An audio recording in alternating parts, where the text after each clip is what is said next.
పాక్ కాల్పుల్లో 3 భారత పౌరులు చనిపోయినట్టుగా ఇప్పుడిప్పుడే వార్తలు వస్తున్నాయి. నియంత్రణ రేఖ వద్ద కాల్పుల విరమణ ఒప్పందంని పాక్ ఉల్లంఘించింది.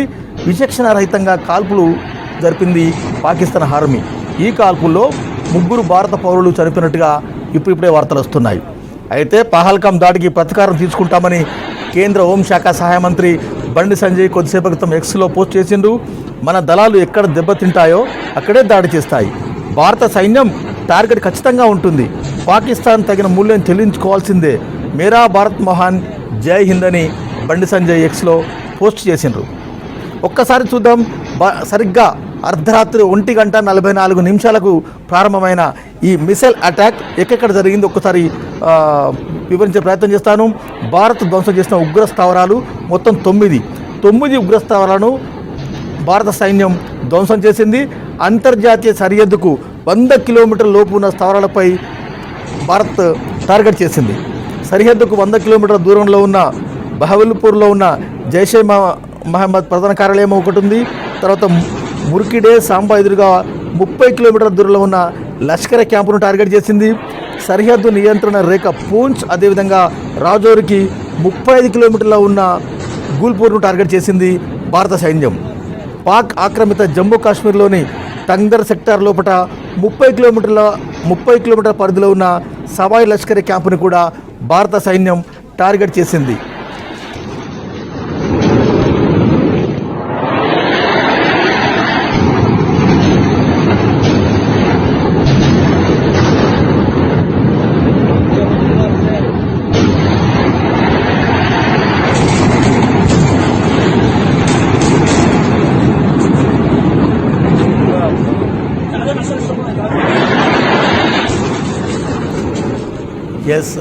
యావత్ ప్రపంచమంతా కూడా భారత్ వంక చూస్తుంది. భారత్ నిర్దేశిత లక్ష్యాన్ని పూర్తి చేస్తుందా లేదా అన్నది చాలా ఊపిరి బిగబట్టుకునేంత కూడా ప్రపంచ దేశాలు చూస్తున్నాయి. ఈ సమయంలో ఈ టైంలో ప్రపంచ దేశాలన్నీ కూడా భారత్కు అండగా నిలుస్తున్నాయి.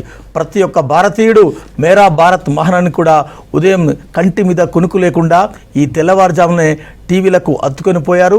సోషల్ మీడియాలో వైరల్ అవుతున్న వీడియోలను ప్రతి ఒక్కరు షేర్ చేస్తున్నారు, చూస్తున్నారు. భారత బలగాలు ఏ విధంగా ధీటైన సమాధానం ఇస్తున్నాయో ప్రతి ఒక్కరు కూడా షేర్ చేసుకునే పరిస్థితి. రైట్, మేఘాలు యుద్ధ వాతావరణం అక్కడ ఎలా కొనసాగుతుంది, ఎలిబోపులో ఏం జరుగుతుంది, దాని ఫలితాలు ఎట్లా ఉంటాయి, కొంత డిబేట్ చేసే ప్రయత్నం చేద్దాం. ఈ డిస్కషన్లో ఉన్నారు గిరిధర్ గారు, డిఫెన్స్ ఎక్స్పర్ట్, అదేవిధంగా భరత్ రెడ్డి గారు, రిటైర్డ్ ఆర్మీ, వీరిద్దరు ఉన్నారు. వీరితో రైట్ కంటిన్యూ చేద్దాం. గిరిధర్ గారు, గుడ్ మార్నింగ్. నమస్తే అండి. నమస్తే. రైట్, సరిగ్గా రాత్రి 1:44 ఎవరికి కంటి మీద కునుకులేదు. అంటే వారం 10 రోజులుగా ఎప్పుడెప్పుడు యుద్ధం జరుగుతుంది, ఎప్పుడెప్పుడు మన బలగాలు ధీటైన సమాధానం ఇస్తాయన్నది ప్రతి ఒక్కరు ఊహించిందే.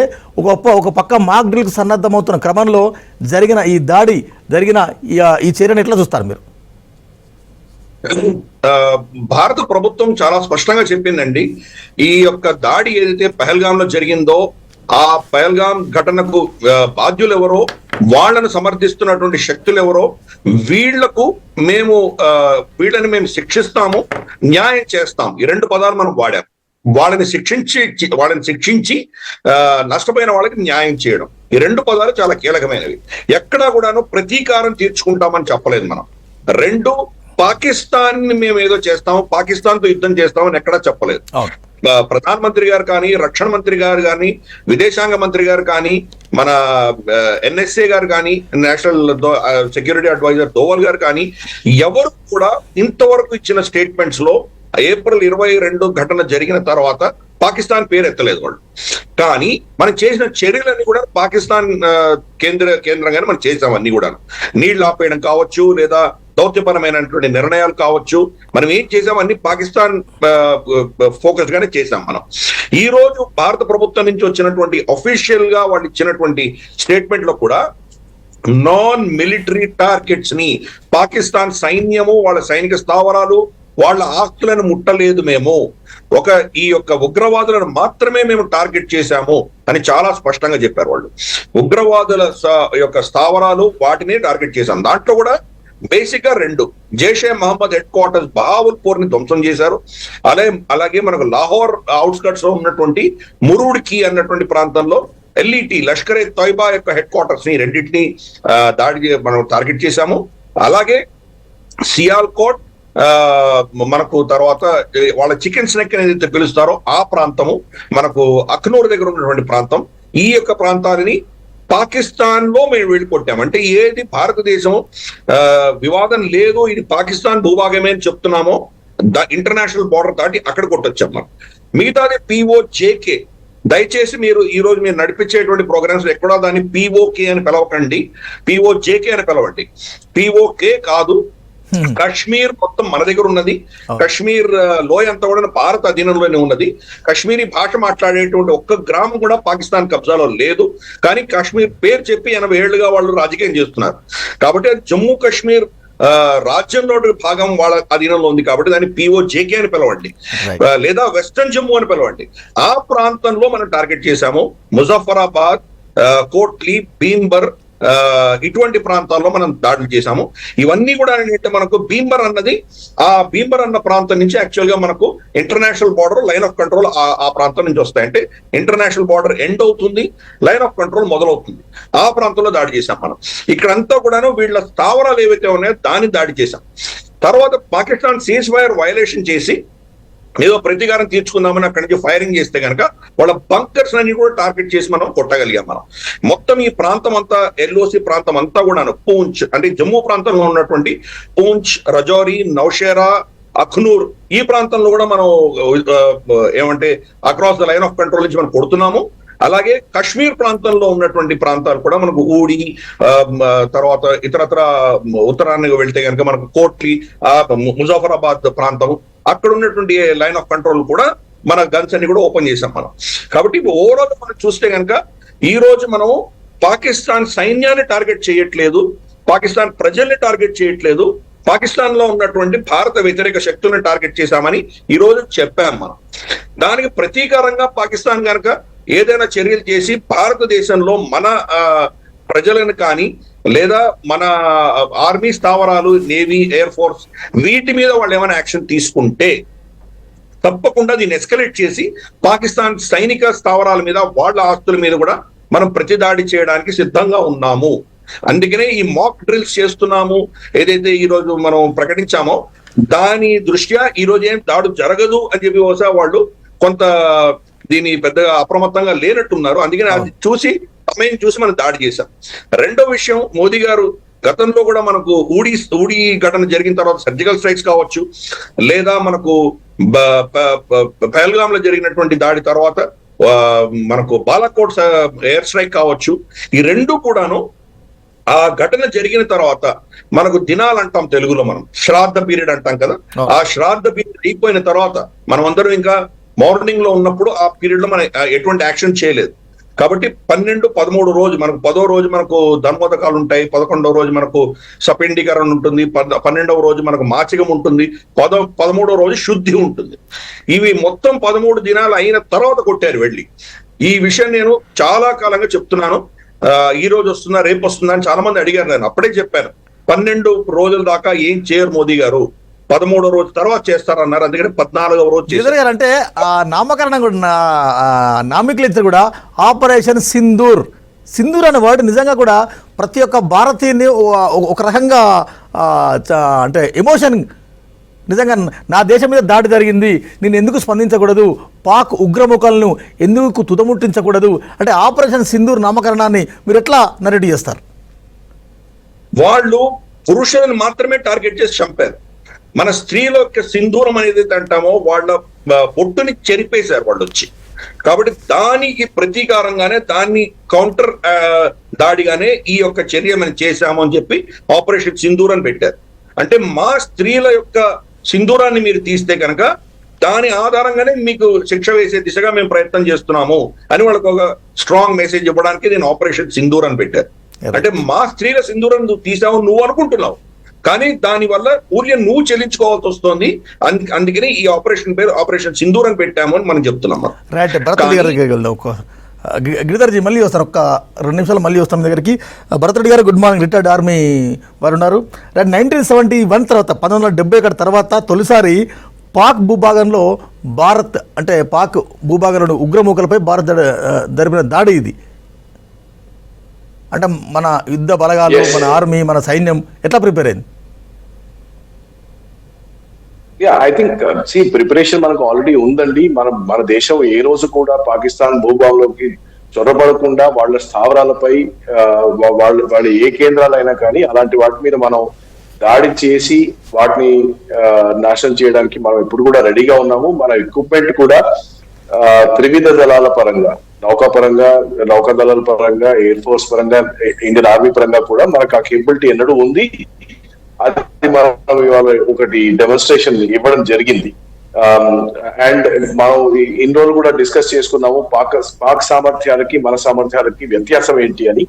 వాళ్ళు ఇవాళ ఫుల్లీ అలర్ట్ స్టేటస్ లో ఉన్నా కానీ వాళ్ళు మన క్షిపణి దాడి మనం ఏదైతే ఇవాళ చేశామో with all 3 forces, Indian army కూడా దీంట్లో పాల్గొంది, నేవీ కూడా పాల్గొంది, దీంట్లో ఎయిర్ ఫోర్స్ కూడా పాల్గొంది.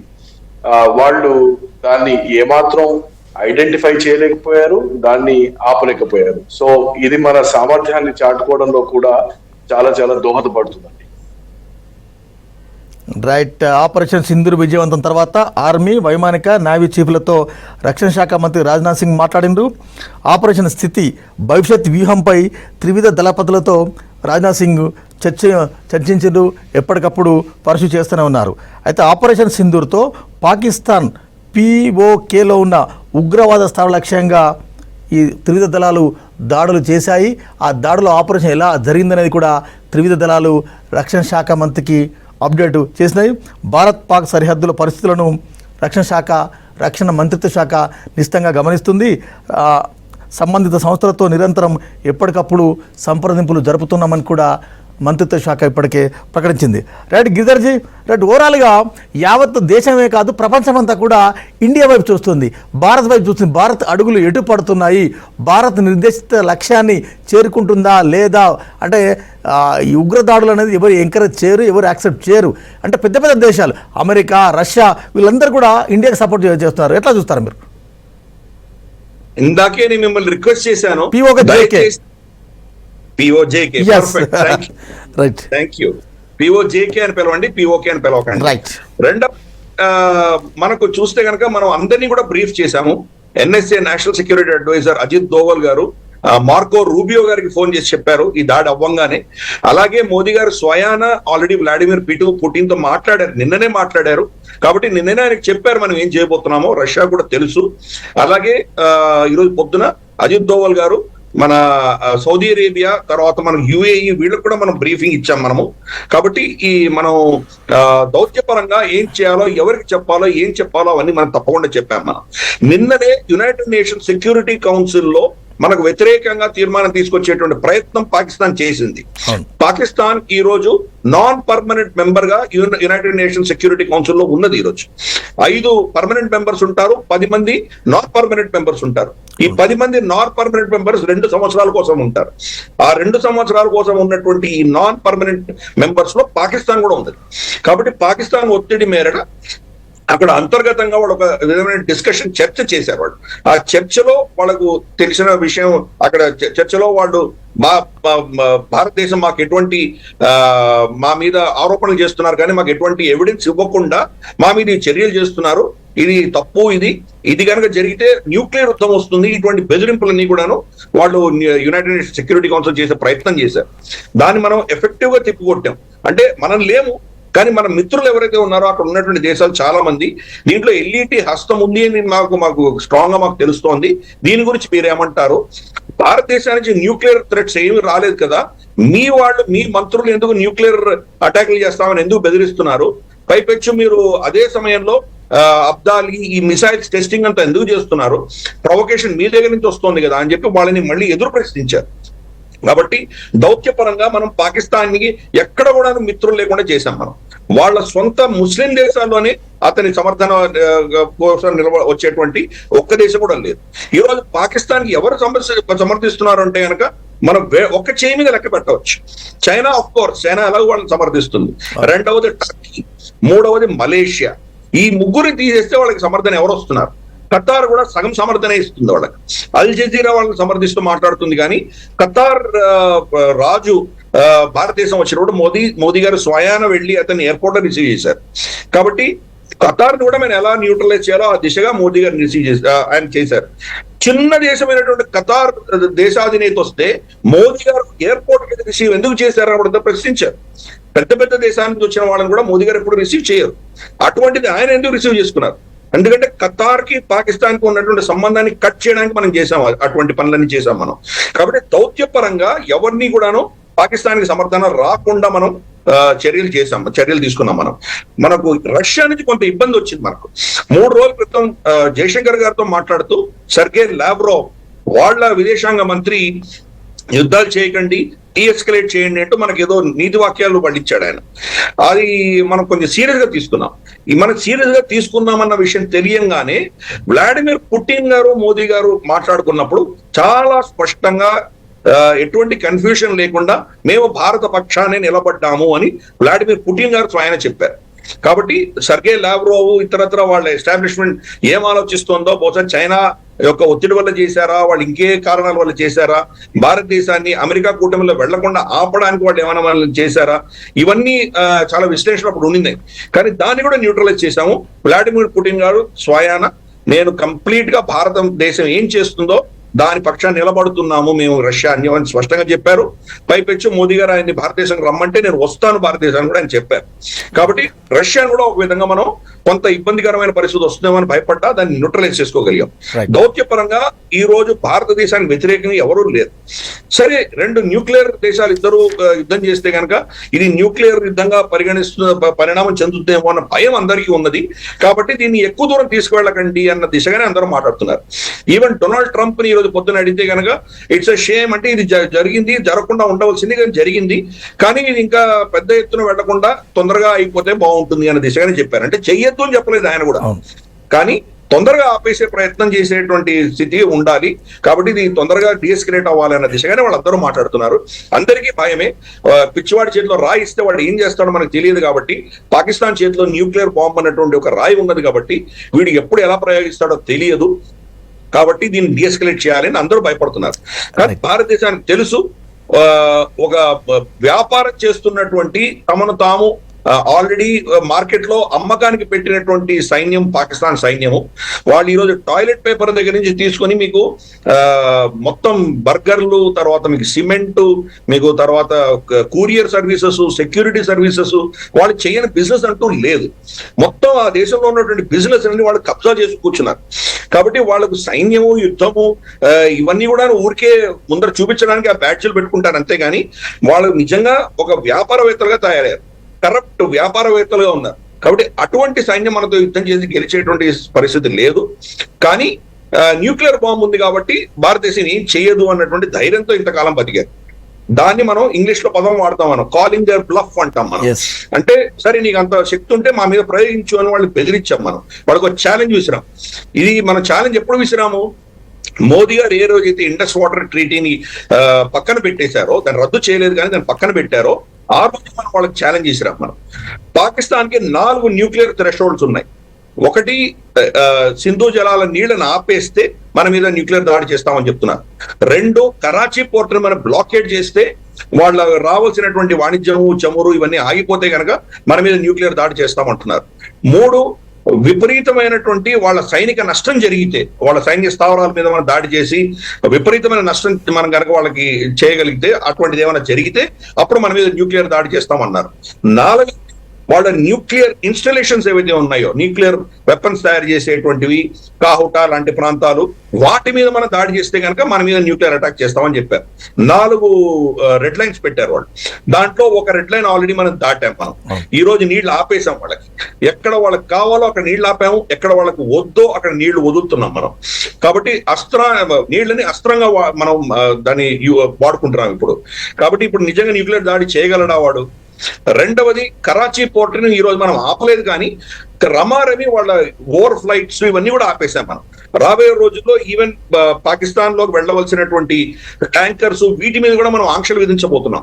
మీరు కనుక పాకిస్తాన్ లోకి వెళ్ళి పాకిస్తాన్ మీరు ఏమైనా సప్లై చేస్తే ఆ ట్యాంకర్స్ భారతదేశంలో రావడానికి వీలు లేదు అని మనం ఆంక్షలు నెక్స్ట్ లెవెల్లో పెట్టబోతున్నాం మనం. దాంతో ఏమవుతుందంటే 100 రూపాయల ఆదాయం పాకిస్తాన్ నుంచి వస్తే 10,000 రూపాయల ఆదాయం భారతదేశానికి వస్తుంది, భారతదేశం నుంచి వస్తాయి వాళ్లకు. కాబట్టి ఆ ట్యాంకర్లు ఈ 100 రూపాయల కోసం 10,000 పోగొట్టుకునే దానికి సిద్ధంగా ఉండరు వాళ్ళు. కాబట్టి పాకిస్తాన్ వెళ్ళడానికి ససేమిరా అంటారు వాళ్ళు. కాబట్టి అటువంటి నొప్పి వాళ్ళకి తయారు చేయబోతున్నాం.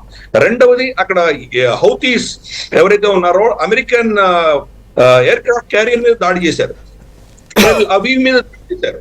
అలాగే అక్కడ ఉన్నటువంటి ఎవరైతే మనకు పైలట్స్ ఉన్నారో సొమాలియా పైరట్స్, ఆ ప్రాంతం అంతా కూడా అస్థిరమైనటువంటి ప్రాంతం. మనం గస్తీలు తిరిగి అక్కడ మనం పోలీసింగ్ చేసి అక్కడ ఇటువంటి దీనికి యాంటీ పైరసీ, యాంటీ హౌతీ చర్యలు చేస్తున్నామని చెప్పి పాకిస్తాన్కి వెళ్ళే ప్రతి షిప్ ని కూడా మనం చెక్ చేసి దాంట్లో ఏమైనా అస్త్రాలు కానీ మనకు కెమికల్స్ కానీ వెళ్తున్నాయని దాన్ని ఆపేసి అరెస్ట్ చేసేటువంటి చర్యలు మనం చేస్తాం. అఫీషియల్ గా కరాచీ పోర్ట్ ని బ్లాకేట్ చేస్తామని చెప్పినా చెప్పకపోయినా అటువంటి చర్యలు మనం చేయబోతున్నాం. కాబట్టి క్రమేపీ ఎస్కలేషన్ మ్యాట్రిక్స్ అంటారు, వాళ్ళు ఏం చేస్తారో దాని ఆధారంగా నెక్స్ట్ స్టెప్ మనం తీసుకుంటాం. ఈ రోజు మనం ఈ చర్య చేసాం, వెయిట్ చేస్తాం. వాళ్ళు మన మీద ఎటువంటి ప్రతిచర్య చేస్తారో వెయిట్ చేసి చూస్తాం. దాని ఆధారంగా నెక్స్ట్ స్టెప్ తీసుకుంటాం మనం. కాబట్టి మనం దీన్ని తీసుకెళ్లేటువంటి ప్రయత్నం మనం చేయట్లేదు, కానీ పాకిస్తాన్ కోరుకుంటే దాన్ని కూడా సిద్ధంగా ఉన్నాం అన్నటువంటి మెసేజ్ ఈ రోజు ఇచ్చాం మనము. 7th May ఈ రోజు సాయంత్రం మనం అందరూ కూడా దేశవ్యాప్తంగా ఈ మాక్ డ్రిల్స్ ఏవైతే చేస్తున్నామో దాని యొక్క సందేశమే అది. మేము సిద్ధంగా ఉన్నాము, మీరు మా మీద ఎటువంటి దాడి చేసినా మా ప్రజలు కూడా సిద్ధంగా ఉన్నాము అనేటువంటి ఒక మెసేజ్ ఇచ్చాము. రెండవది, ఫస్ట్ మాక్ డ్రిల్ కూడా ఫెరోజ్పూర్ లో జరిగింది. జమ్మూ కాశ్మీర్ లో లైన్ ఆఫ్ కంట్రోల్ లో ఎక్కడో అక్కడే జరుగుతుంది, ఇంకెక్కడ జరగదు అన్నటువంటిది కాదు. ఇంటర్నేషనల్ బార్డర్ లో మనం చేశాం కాబట్టి మాకు మొత్తం గుజరాత్ నుంచి తీసుకొని సియాచిన్ వరకు మొత్తం బార్డర్ లో మేము ఎక్కడైనా మేము చర్య చేస్తాము అన్నటువంటి ఒక మెసేజ్ వాళ్ళకి ఇచ్చాం మనం. ఈ రోజు పొద్దున మనం అదే చేశాం. మనం POJKలో 3-4 స్థావరాలు కొట్టాం, కానీ ఈవెన్ వాళ్ళ మెయిన్ పాకిస్తానీ పంజాబ్ లో కూడా మనం కొట్టాం. కాబట్టి మనకు ఇంతవరకు మనం ఏదైతే మనం వాళ్ళకి శిక్ష ఇచ్చామో, వాళ్ళకి ఏదైతే మనం వాళ్ళని అటాక్ చేశామో, ఇక్కడ నెక్స్ట్ స్టెప్ పాకిస్తాన్ చేతికి వదిలేసాం. పాకిస్తాన్ దీన్ని కనుక పెద్ద ఎత్తున తీసుకువెళ్లేటువంటి ప్రయత్నం చేస్తే నష్టపోయేది పాకిస్తాన్. దానికి సర్వ సన్నద్ధంతో మనం రెడీగా ఉన్నాము. మన సైనిక దళాలు, మనకున్నటువంటి ఇంటెలిజెన్స్ వర్గాలు, మనకున్నటువంటి ప్లానింగ్ అంతా కూడా చాలా పటిష్టంగా ఉంది. ఎక్కడ మనం దాన్ని మన ఫ్రంట్ ను ఓపెన్ చేస్తామో పాకిస్తాన్కి అర్థం కానటువంటి పరిస్థితిలో, ఒక అసందిగ్ధత పరిస్థితిలో వాళ్ళని వదిలేసాము. కాబట్టి పాకిస్తాన్ కి చాలా చాలా వాళ్ళు నిజంగా ఇది కానీ ఎస్కలేట్ చేసుకుంటూ వెళ్తే పాకిస్తాన్ అన్న దేశమే ఉంటుందా లేదా, అసిమ్ మునీర్ అన్నటువంటి వ్యక్తి ఉంటాడా లేదా అన్న పరిస్థితి వాళ్ళు నిర్ణయించుకోవాలి. మనం చేశాము. నెక్స్ట్ స్టెప్ అనేది ఇప్పుడు పాకిస్తాన్ ఏం చేస్తుందో మనం చూడాలి. ఒక్కసారి మళ్ళీ వస్తారండి భరత్ గారు. అంటే మీరు ఒక్కసారి ఆపరేషన్ వైపు వెళ్ళండి. అంటే ఇంటర్నేషనల్ బార్డర్, అంతర్జాతీయ సరిహద్దుకు 100 కిలోమీటర్ల లోపున్న ఉగ్ర స్థావరాలే భారత సైన్యం చాలా సీరియస్గా టార్గెట్ చేసింది. చాలా లేటెస్ట్ ఎక్విప్మెంట్, లేటెస్ట్ మిషనరీ వాడినట్టు కూడా సోషల్ మీడియాలో వైరల్ అవుతున్నాయి. నిజంగా కూడా అంటే 100 కిలోమీటర్ల లోపున్న స్థావరాలు అంటే ఎట్లా టార్గెట్ చేసింది, ఎలా అటాక్ చేయగలిగింది, ఏమైనా చెప్పగలుగుతారా భారత సైన్యం? సో ఇప్పుడు వచ్చిన సమాచారం ప్రకారం మన ఎయిర్ ఫోర్స్ యూజ్ చేసింది 2 రకాల మిసైల్స్ యూజ్ చేసింది. దాంట్లో ఒకదాన్ని స్కాల్ప్ అంటారు, ఇంకో దాన్ని హ్యామర్ అంటారు. Scalp is basically range is almost 300 to 500 kilometers, and it's a precision guided surface to air to surface missile. And hammer కూడా అంతే. సో ఈ 2 క్షిపణులను ఎయిర్ ఫోర్స్ యూజ్ చేయడం జరిగింది. ఇంకా ఆర్మీ అండ్ నేవీ ఏం యూజ్ చేశారో దాని వివరాలు ఇంకా రాలేదు. సో మనం బేసికలీ మనం వాళ్ళకి మెసేజింగ్ ఇచ్చాం, ఇవి వాళ్ళ ఉగ్రదాడుల స్థావరాలా కాదా అనేది. మనం ఎంచుకున్న టైంలో, ఎంచుకున్న ప్లేస్ లో పాకిస్తాన్ ని వాళ్ళు ఫుల్ అలర్ట్ ఉన్న స్టేజ్ లో కూడా మనం వాళ్ళ భూభాగంలోకి చొరబడి మనకు కావాల్సిన టార్గెట్స్ ఏవైతే ఉన్నాయో ఆ టార్గెట్స్ మనం కొట్టగలుగుతాము అన్న మెసేజింగ్ చాలా స్ట్రాంగ్ గా వెళ్ళింది. అండ్ ఇన్ని రోజులు పాకిస్తాన్ ఏదైతే ఉందో తమ ఛాతీలు కొట్టుకుంటూ మీరు మమ్మల్ని మా దగ్గర F-15s ఉన్నాయి, F-16s ఉన్నాయి, J-17s ఉన్నాయి అని వీళ్ళు చెప్పుకుంటూ వచ్చారు ఇన్ని సంవత్సరాలు కూడా. అండ్ ఈ లాస్ట్ 20 days లో కూడా మీరు 14 రోజులుగా చూశారు. సో వాళ్ళు చేస్తున్నంత ఒక మేయర్ సోషల్ మీడియా క్యాంపెయిన్ కానీ అసలు సామర్థ్యం వాళ్ళ దగ్గర లేదు. వాళ్ళు ఇండియాతో కన్వెన్షనల్ గా నిలబడి పోట్లాడలేరు అని మాత్రం మనం దీన్ని నిరూపించాం. రైట్. అండ్ అఫ్ కోర్స్ మన దగ్గర కేపబిలిటీస్ పరంగా చూస్తే మీరు ఈడబ్ల్యూ పరంగా, ఎలక్ట్రానిక్ వార్ఫేర్ పరంగా, కమ్యూనికేషన్ పరంగా, ఎయిర్ డిఫెన్స్ పరంగా, ఆర్టిలరీ పరంగా, ఎయిర్ ఫోర్స్ పరంగా, మిసైల్స్ పరంగా ఏదైతే సామర్థ్యం ఉందో ఆ సామర్థ్యాన్ని అంతా కూడా ఇవాళ నిరూపించుకోవడం జరిగింది. సో ఒకటేమో చెప్పుకోవడం మా దగ్గర S-400 మిసైల్స్ ఉన్నాయి, మా దగ్గర ఇవి ఉన్నాయి, అవి ఉన్నాయి అని చెప్పుకోవడం, ఇంకోటేమో దాన్ని చేసి నిరూపించడం. ఈ నిరూపించడం ద్వారా మన సామర్థ్యం యాక్చువల్లీ ఒక డెమాన్స్ట్రబుల్ సిచ్యువేషన్ అయిపోయింది. That's what it is. And yes, we have hit targets in Punjab also. And I think వాళ్ళ వార్ గేమింగ్ లో పాకిస్తాన్ ఏదైతే వాళ్ళు ఊహించారో, బాలాకోట్ లాంటి స్ట్రైక్ కావచ్చు, లేకపోతే సర్జికల్ స్ట్రైక్ కావచ్చు అని ఊహించుకుంటుంటారు. కానీ దాని తర్వాత వాళ్ళు ఏదైతే ప్రిపరేషన్ చేసుకున్నారో, మనం ఎల్ఓసి వైపు ఎల్ఓసిని లైన్ ని కొంచెం కనెక్ట్ చేస్తామా, పిఓజేకే లోకి కొంచెం చొరబడతామా అన్న అనుమానాలు కూడా వాళ్ళకు ఉండే. అండ్ దాని వాళ్ళు దానికోసమే ప్రిపరేషన్ అయ్యి ఉన్నారు ఇందులో కూడా ఫర్ ద లాస్ట్ 14 days. కానీ పంజాబ్ లో మనం వాళ్ళని స్ట్రైక్ చేయడం అనేది మాత్రం, if you see from Bahawalpur to Sialkot areas and all these areas, that's a big surprise to Pakistan. ఇంకోటి గమనించాల్సిందంటే, మీరు బహావల్పూర్ ఏదైతే చూస్తారో అది లాహోర్ కి కేవలం 30-40 కిలోమీటర్ల నార్త్ లో ఉంటుంది. అంటే మనకి కావాలంటే, ఒకవేళ భారతదేశం తలుచుకుంటే, మనం వాళ్ళ జనసాంద్రత ఉన్న ఏరియాస్ కానివ్వండి, వాళ్ళ మిలిటరీ స్టాఫ్ కానివ్వండి, వాళ్ళ ఎయిర్ ఫోర్స్ అసెట్స్ కానివ్వండి, వాళ్ళ అదర్ క్రిటికల్ అసెట్స్ కానివ్వండి, దేన్ని కూడా అటాక్ మనం చేయగలిగే సామర్థ్యం మనకు ఉంది. అది మనం నిరూపించుకున్నాము. కానీ మనం అలాంటి టార్గెట్స్ ని ఎంచుకోలేదు. అంటే ఎస్కలేషన్ లేకుండా ఒక స్టేట్మెంట్ ఇప్పుడు సోషల్ మీడియా మీద వినిపిస్తోంది, చుట్కీ భర్ సింధూర్ కా కీమత్ ఆప్కో చుకానా పడ్ గయా అని. ఆడవాళ్ల నుదురు మీద సింధూర్ ని మీరు తీసేస్తే, ఒక బొట్టంత సింధూర్ ని మీరు చెరిపేస్తే, మేము మీ భూభాగంలోకి వచ్చి మీ భూభాగంలో రక్తపు ఏరును పారించే సామర్థ్యం మా దగ్గర ఉంది, కానీ మేము చేయట్లేదు అని మాత్రం ఒకటి మనం చాటి చెప్పుకున్నాం ఇవాళ. So all the targets were jihadi targets and only were the jihadi factories. So Bahawalpur లో మనం ఎంచుకున్న target is a madrasa which is owned by Hafiz Saeed.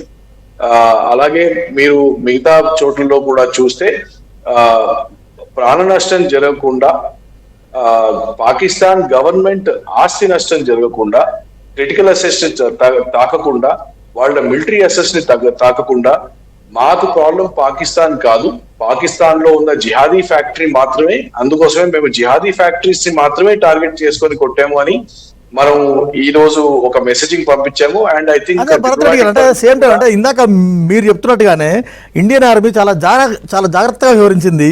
Pakistan air space కి వెళ్లకుండా, ఆర్మీ క్యాంప్స్ ని ఏమాత్రం టార్గెట్ చేయకుండా, కేవలం టెర్రరిస్ట్ క్యాంపులు మాత్రమే టార్గెట్ చేసింది. ఏంది స్ట్రాటజీ, ఏంది వ్యూహం, ఏంది? Strategy is very simple. చూడండి, ఇంతకుముందు మామిడి గిరిధర్ గారు అన్నట్టు మనం వాళ్ళకి ప్రతిస్పందన కూడా ఇవ్వాలి. కానీ 2 అణ్వస్త్రాల దేశాలు ఉన్నందువల్ల మనం ఎస్కలేషన్ ని కూడా కంట్రోల్ చేయాలి. సో ఇవాళ మనం డిప్లొమాటిక్ పరంగా అన్ని దేశాలకు చెప్పింది ఏంటంటే, మేము ప్రతిస్పందన ఇస్తాము, ప్రతిస్పందన ఇవ్వడం మాకు అవసరము, కానీ ఒక న్యూక్లియర్ బటన్ వాళ్ళ చేతిలో ఉందో అది వాళ్ళు నొక్కకుండా ఎలా దీన్ని ఒక మెజర్డ్ రెస్పాన్స్ ఇవ్వాలి అనే విధంగా మనం కేవలం వాళ్ళ జిహాదీ అసెట్స్ ని మాత్రమే టార్గెట్ చేశాం. కానీ ఇప్పుడు వాళ్ళ ప్రతిస్పందన బట్టి, ఎందుకంటే if you take the psychological profile of Asim Munir, ఆయన 20 రోజుల ముందు ఒక పాకిస్తానీ డయాస్పోరాను అంతా ఇన్వైట్ చేసి వాళ్ళ ముందు చాలా ప్రగల్భాలు పలకడం జరిగింది. అండ్ ఇస్లామాబాద్ పాకిస్తాన్ ని ఒక సుప్రీం స్టేట్ గా, భారతదేశాన్ని ఒక తక్కువ దేశంగా, కశ్మీర్ ని ఒక జుగ్యులర్ నాడిగా ఆయన ఒక పబ్లిక్ స్టేట్మెంట్ చేశారు. అండ్ ఇవాళ ఆయనకి తన దేశంలో ఏదైతే ఒక ప్రతిఘటన ఉందో, బలూచిస్తాన్ సైడ్ నుంచి కానివ్వండి, సింధ్ గురించి కానివ్వండి, ఖైబర్ పఖ్తూన్వా రీజన్స్ నుంచి కానివ్వండి, తన సొంత ప్రజల నుంచి కానివ్వండి, వాళ్ళ ముందు ఒక మొగతనం చూపెట్టుకోవడానికి ఆయన ఈ అడ్వెంచర్ చేశారు. సో సైకలాజికల్ ప్రొఫైల్ చూస్తే ఇవాళ మనం వాళ్ళ ఇంట్లో చొర్రబడి, మనం ఆల్రెడీ చెప్పాం, హమారే పాస్ కుచ్ కరేంగే తో హమ్ ఆప్కే ఘర్ మే ఆకే ఆప్కో మారేంగే అని. ఇవాళ మనం వాళ్ళ ఇంటికి చొరబడే కాకుండా వాళ్ళ ఇంట్లో ఉన్న అందరి చుట్టాల ముందు, బంధువుల ముందు పెట్టి వాళ్ళని చెంపదెబ్బ కొట్టడం జరిగింది. అండ్ అసీం మునీర్ ఇలాంటి విపరీతం ఆయన ఊహించి ఉండడు, కాబట్టి ఈయన తప్పకుండా ఏదో ఒక నెక్స్ట్ అడ్వర్స్ స్టెప్ తీసుకుంటాడు. భరత్ రెడ్డి గారు సేమ్ టైంలో ఇప్పుడు ఇవాళ ఈ మార్నింగ్ నుంచి జరుగుతున్న తతంగమంతా కూడా చూసిన తర్వాత పాక్ ప్రధాని, అదేవిధంగా అక్కడి ఆర్మీ బలగాలు, అక్కడి భద్రతా బలగాలు కూడా స్పందించినాయి. అంటే విధిగా తప్పనిసరిగా సాధ్యమైనంత త్వరలో దీన్ని ప్రతీకారం తీర్చుకుంటాము, అంటే మేము ఎదురుదాడి చేస్తాము, మళ్ళీ యుద్ధం చేస్తామనే తరహాలో వాళ్ళు మాట్లాడిన తీరు ఎట్లా మనం ఎట్లా అర్థం చేసుకోవచ్చు దీన్ని? ఏం చేయొచ్చు వాళ్ళు ఏం చేయొచ్చు? సో వాళ్ళు ఇప్పుడు వాళ్ళ ఎయిర్ ఫోర్స్ ద్వారా ఒక బాంబింగ్ రైడ్ చేయవచ్చు, లేకపోతే వాళ్ళ దగ్గర ఉన్న మిసైల్స్ ద్వారా మనల్ని అటాక్ చేసే అవకాశం ఉంది, కొన్ని బార్డర్ టౌన్స్ ని అటాక్ చేసే అవకాశం ఉంది.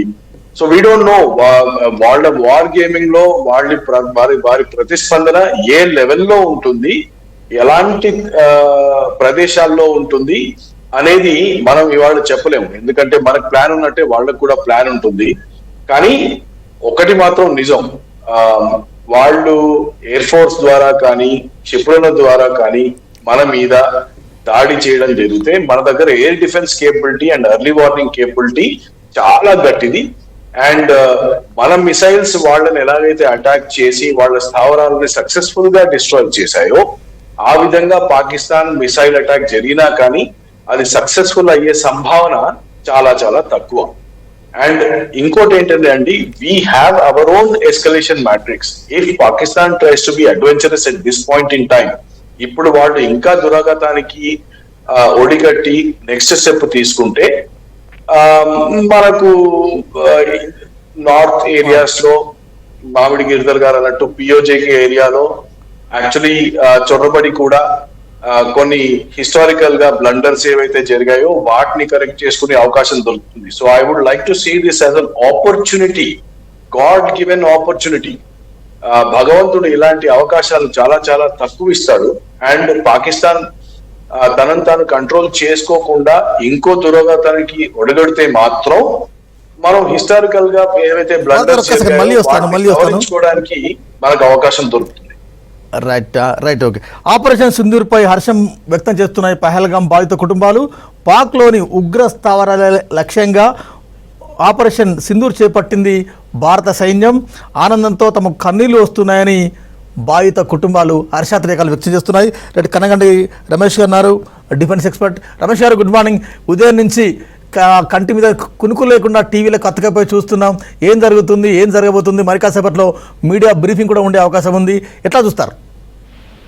ముఖ్యంగా సార్, ఆసేతు హిమాచలం కాశ్మీర్ నుంచి కన్యాకుమారి వరకు ఏకమయ్యి ఆపరేషన్ సింధూర్ పేరుతో మనం మొదటిగానే అనుకున్నట్టుగా ఉగ్రవాద జడలు ఎక్కడున్నాయి అంటే మూలాలు ఎక్కడున్నాయి, ఆ మూలాలు పాక్ ఆక్రమిత కాశ్మీర్ లో ఉన్నాయి. ఆ పాక్ ఆక్రమిత కాశ్మీర్ లో ఉన్న ఒక 5 స్థావరాలని, పాక్ లో ఉన్న ఒక 4 స్థావరాలని, మొత్తం 9 స్థావరాలని మనం కొట్టడం జరిగింది కదా. దానికి సంబంధించి 100% మనము హర్షాతిరేకాలు వ్యతిరేకంగా చేయాలి. అట్ ద సేమ్ టైం మనం కూడా చాలా విజిలెంట్ గా ఉంటాము. అందుకనే నిన్న మనకి సివిల్ డిఫెన్స్ మాక్ డ్రిల్ గురించి కూడా ఇవాళ మనకి 4 గంటలకి ఉంది. సో దాన్ని అందరం తప్పకుండా ఫాలో అవ్వాలి. So already we're in war zone. Right. Media briefing